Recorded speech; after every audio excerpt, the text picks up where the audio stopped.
krásny kus auta, ktoré postupne opúšťa našu štartovaciu rampu. My už pomaličky budeme samozrejme venovať pozornosť aj samotným pretekárom, ktorí postupne budú prichádzať, ale ešte zamávame týmto našim účastníkom VIP Slovakia Rally Tatry. To znamená naozaj všetkým tým, ktorí prišli na nádherných autách, aby nám pripomenuli, aké krásne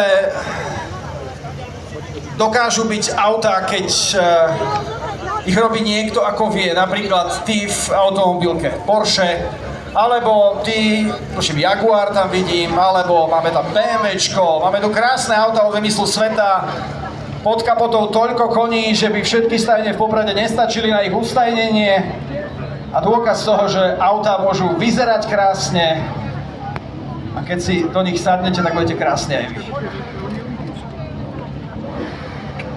Dobre, takže autíčka odchádzajú, my ideme opäť súťažiť, ďalšia súťažná otázka je už pripravená. Môžeme im zamávať, áno, boli sme radi, že ste tu boli s nami a budeme radi, ak nebudete chýbať možno ani v prípade toho cieľového vyhlasovania